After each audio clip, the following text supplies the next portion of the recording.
آپ کو بتائیں کہ سیاسی صورتحال اور عدم اعتماد کی تحریک کا معاملہ ہے۔ ترین گروپس پی ٹی آئی کے مزید ناراض ارکان سے رابطے کریں گے۔ جہانگیر ترین گروپس کا مشاورتی اجلاس آج طلب کر لیا گیا ہے۔ علیم خان اور جہانگیر ترین آج سے مشترکہ سیاسی حکمت عملی پر بات کریں گے۔ جہانگیر ترین لندن سے ویڈیو لنک پر اجلاس میں شریک ہوں گے۔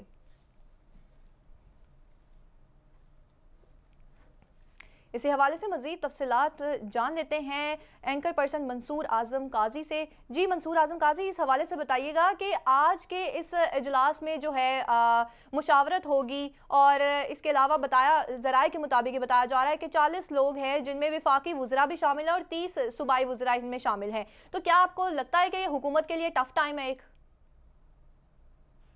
جی thank you very much. Tough time تو میرے خیال میں کافی دنوں سے شروع ہوا ہے، اور اس کی ہم مثال دیکھتے ہیں even once the prime minister is talking اور پبلک گیدرنگ میں بھی ہوتے ہیں تو جس طرح کے الفاظ استعمال کیے جا رہے ہوتے ہیں، میرے خیال میں as the head of the government he should not use these words, but unfortunately اور فارچونیٹلی میرے خیال میں اب پاکستان کی سیاست اسی طرح چلتی ہے کہ کون کس طرح کسی کو بلاتا ہے یا پکارتا ہے۔ آپ کے دشمن ہیں، آپ یہ سمجھ لیں، اپوزیشن کو آپ دشمن سمجھ لیں، لیکن دشمنوں کو بھی آپ نے جب بلانا ہے اور آپ پرائم منسٹر ہیں ایک ملک کے، تو آپ ایٹ لیسٹ یہ بھی دیکھیں کہ اس ملک میں جس کی آپ خود کہتے ہیں یوتھ سب سے زیادہ ہے، تو آپ یوتھ کو میسج یہ دے رہے ہیں کہ وہ اگر کوئی بھی ان کا مخالف ہے تو اس کو ایڈریس کیسے کیا جائے۔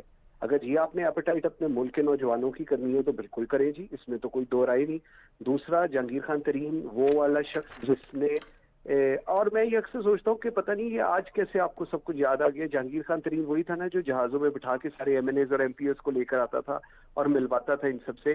تو تب کیا کسی کو نہیں پتا تھا کہ یہ پیسے کہاں سے آئے ہوئے ہیں؟ وہ ایک انگلش کا فریز ہے، behind every fortune there is a crime. تو میرے خیال میں وہ کرائم کا بعد میں پتا چلا، لیکن اس رزلٹ کا کیا ہوا کہ جہانگیر خان ترین گروپ علیحدہ ہو گیا۔ اس کے بعد علیم خان کے ساتھ آپ نے جس طرح کیا، پوری پنجاب کی آپ نے ساری سیاست، جلد سے جلوس، سب کچھ علیم خان نے مینج کیا، اسپانسر کیا۔ اس کے بعد آپ نے علیم خان کو کھڑے لائی لگا دیا، علیم خان بھی چھوڑ کے چلے گئے۔ اور آج اگر ان لوگوں کے ساتھ لوگ کھڑے ہو رہے ہیں تو وہ اس لیے کھڑے ہو رہے ہیں بیکاز ان کو سمجھ آ رہی ہے کہ ہم لوگوں نے کس وقت کس کا ساتھ دینا ہے۔ ایشو یہ نہیں ہے کہ پرائم منسٹر عمران خان ہے یا نواز شریف ہو یا بلاول ہو یا مریم ہو، ایشو یہ ہے کہ آپ نے کیا قوم کو ایک ڈائریکشن کی طرف لے کر چلے ہیں۔ آپ نے 22 کروڑ عوام کو پریکٹیکلی بھیڑ بکری بنا دیا ہوا ہے۔ سو کسی کو یہ نہیں پتا کہ ہم نے جانا کس طرف ہے۔ کاف لیگ ڈاکو تھے بقول آپ کے، اور آج ان سے بڑا خاندانی شخص ہی کوئی نہیں آپ کو مل رہا۔ ایم کیو ایم آلریڈی آپ کہتے تھے پتہ نہیں کیا ہے، ان لوگوں سے بات نہیں کرنی چاہیے، آج ایم کیو ایم کو 2 وزارتیں دے کر تیسری وزارت دینے کی بات آ رہی ہے۔ جی ڈی اے آلریڈی ہم سب کو پتہ کیا ہے، آج ان کو 1 وزارت دی، اب اور وزارتیں دی جا رہی ہیں۔ سو پوائنٹ یہ ہے کہ پریشر تو گورنمنٹ کے اوپر ہے، اس میں کوئی دو رائے نہیں۔ پوری دنیا میں پیٹرول کی پرائسز بڑھی ہیں۔ خان صاحب نے ایز اے لاسٹ ریزورٹ یہ کہا کہ جی ہم لوگ اب پرائسز نہیں بڑھائیں گے ٹل دا بجٹ۔ سو اس پوری سچویشن میں اگر ہم دیکھیں، اور یہ جو جملے کہے جا رہے ہیں ہمارے اپنے کیپٹل کے میرے پروگرام میں شاید خاقان عباسی صاحب نے کہا، پرسوں سینیٹر غوث خان نیازی نے کہا کہ بالکل یہ جو جہانگیر خان ترین والا گروپ ہے یہ بھی ہمارے ساتھ بات چیت کے اندر ہے، اور آج ہم نے دیکھا علیم خان جو کر رہے ہیں۔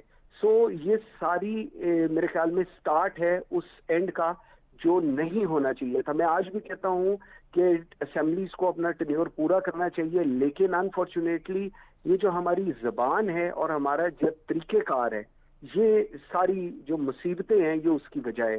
آپ جو بات آپ نے کہنی ہے آپ آرام سے بھی کہہ سکتے ہیں، اور یہ بات میں ہمیشہ کہتا ہوں، جو بات آپ کی آرام سے نہیں سمجھ رہا اس کو گالم گلوچ کرنے سے آپ اپنی بھی انرجی ضائع کرتے ہیں، اور جس سٹیٹس کے اوپر پرائم منسٹر عمران خان ہے، آپ گورنمنٹ کو اس طرح آپ کے ساتھ جو لوگ ہیں کیوں نہیں وہ ڈیلیور کر رہے؟ میں کیا کروں کہ عمران خان بہت آنےسٹ ہے اور اس کی ٹیم آنےسٹ نہیں ہے؟ میں کیا کروں، عمران خان بہت نیک ہے، وہ ریاست مدینہ چاہتا ہے، لیکن اس کی جو ٹیم ہے وہ ریاست مدینہ کے کانسیپٹ کا بھی نہیں پتا۔ تو ٹیم اگر آج بھی آپ کے ساتھ ہے، اور پہلے یہ لوگ آپ کے ساتھ تھے، آج آپ کے دشمن ہو گئے۔ وہ کہتے ہیں آپ کا جب دوست دشمن ہوتا ہے نا تو وہ آپ کے بدترین دشمن سے بھی بڑا دشمن ہو جاتا ہے۔ سو اس وقت کی سیاست اور سچویشن یہ ہے، ووٹ آف نو کانفیڈنس کے لیے اپوزیشن بڑی آپٹمسٹک ہے، دیٹ ول برنگ ان، اور ہم لوگ چینج کریں گے۔ اب کیا کرتے ہیں یہ آنے والا وقت بتائے گا، لیکن آج بھی میں کہوں گا the worst decision which Imran Khan can ever do was appointing Usman Buzdar as the Chief Minister of Punjab، جس کی وجہ سے یہ سب کچھ ہوا۔ آج آپ کو چودھریوں کو یہ آفر کرنی پڑ رہی ہے کہ یار تم لوگ بن جاؤ وزیر اعلیٰ پنجاب۔ آج آپ وہ اس نہج پر لے آئے ہیں پاکستان تحریک انصاف کو۔ آج آپ کا جو خسرو بختیار ہے جو کبھی بھی پی ٹی آئی کا کوئی تعلق نہیں تھا اس سے، وہ آج آپ کے P T I south Punjab کا پریزیڈنٹ ہے. اس سے بڑھ کر اور کچھ نہیں ہو سکتا. اور یہی میرے خیال میں وہ کچھ تکلیف دہ سوالات ہیں جو میرے خیال میں as a catharsis Imran Khan صاحب کو خود کرنے چاہیے. جی